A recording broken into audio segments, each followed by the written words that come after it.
Elappara ചെമ്മണ്ണ് government ഹൈസ്കൂളിന് Idukki പാക്കേജിൽ നിന്ന് അനുവദിച്ച 3 കോടി രൂപ ഉപയോഗിച്ചുള്ള സ്കൂൾ കെട്ടിടം പാചകപ്പുര, ഊട്ടുപുര എന്നിവയുടെ നിർമ്മാണ ഉദ്ഘാടനം നടന്നു. ഏലപ്പാറ ഗ്രാമപഞ്ചായത്ത് പ്രസിഡന്റ് മറിയാമ്മ തോമസിന്റെ അധ്യക്ഷതയിൽ കൂടിയ യോഗം പീരുമേട് എംഎൽഎ വാഴൂർ സോമൻ ഉദ്ഘാടനം ചെയ്തു. പീരുമേട് നിയോജക മണ്ഡലത്തിലെ എല്ലാ വിദ്യാഭ്യാസ സ്ഥാപനങ്ങളും മികവിന്റെ കേന്ദ്രങ്ങളായി മാറിയെന്ന് വാഴൂർ സോമൻ പറഞ്ഞു. അതെല്ലാം പെട്ടെന്ന് നമുക്ക് പൂർത്തിയാക്കാൻ കഴിയും. ഇവിടെ സ്കൂളിന്റെ കാര്യത്തിൽ ഇനിയെങ്കിലും അധ്യാപകർ ശ്രദ്ധിക്കണമെന്നാണ് ദയവ് അവിടെ ഇല്ലായിട്ട് നമ്മുടെ കോമ്പൗണ്ട് മുഴുവൻ കെട്ടിടങ്ങൾ പണിയുന്നുണ്ട്. അത് നമ്മുടെ എഞ്ചിനീയർ ശ്രദ്ധിക്കുന്നുണ്ട്. അവർ ശ്രദ്ധിക്കുന്നുണ്ട്.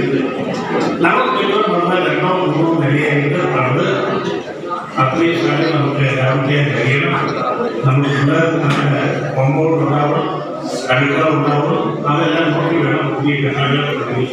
ഏലപ്പാറ ചെമ്മണ്ണ് ഹൈസ്കൂളിലെ ഇടുക്കി പാക്കേജിൽ അനുവദിച്ച 3 കോടി രൂപ ഉപയോഗിച്ചുള്ള സ്കൂൾ കെട്ടിടം, പാചകപ്പുര, ഊട്ടുപുര എന്നിവയുടെ നിർമ്മാണമാണ് നടന്നത്.